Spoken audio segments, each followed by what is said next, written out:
Au Mali, depuis plusieurs mois, la situation est tendue avec des tensions internes amplifiées par des attaques djihadistes, mais aussi par des appels à l'unité nationale. Les autorités maliennes insistent sur la nécessité de se rassembler face à la menace terroriste, tandis que certains opposants, aussi bien au pays qu'à l'étranger, appellent à une réflexion plus large sur les cadres politiques actuels. Mais comment l'équilibre peut-il être trouvé dans cette période critique? Le Mali, tout en faisant face à des défis importants sur le plan sécuritaire, se trouve à un carrefour décisif de son histoire. Depuis plusieurs semaines, la question de la pénurie de carburant liée à des tensions avec certains groupes armés a pris une dimension symbolique dans le débat national. Les autorités de transition dirigées par le général Assimi Goïta appellent à l'unité pour faire face aux menaces djihadistes. Selon elle, il est crucial de maintenir la cohésion du pays pour ne pas céder à la division. Le général Goïta insiste sur le fait que la panique ne doit pas s'installer et que la division est l'ennemi du peuple malien. Cependant, certaines figures de l'opposition, dont Mamadou Ismaïla Konaté, ancien ministre de la Justice, soulignent qu'il est essentiel d'ouvrir les yeux sur les réalités politiques et sociales du pays. Konaté invite les Maliens à s'interroger sur l'avenir du pays, affirmant que le pouvoir militaire, s'il a permis une stabilité temporaire, pourrait avoir un impact à long terme sur la démocratie et la gouvernance. Ces critiques ne remettent pas en cause la lutte contre le terrorisme, mais ils soulignent la nécessité d'une véritable réconciliation politique.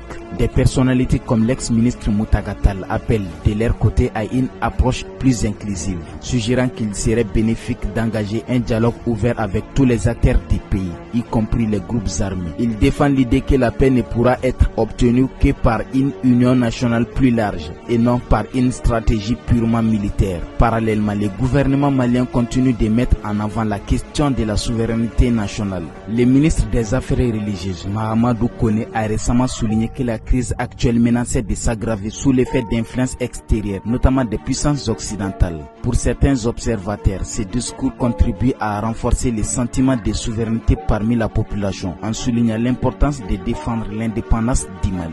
Les Maliens se retrouvent ainsi dans une situation délicate, où soutenir le gouvernement de transition est perçu pour certains comme un acte patriotique, tandis que d'autres estiment qu'il est temps de reconsidérer la direction politique du pays, poursuivre l'évolution de la situation au Mali et analyser les enjeux politiques et sécuritaires qui façonnent l'avenir du pays. Abonnez-vous à notre chaîne, partagez vos réflexions et vos questions dans les commentaires ci-dessous. Comment voyez-vous l'avenir du Mali dans cette période de transition?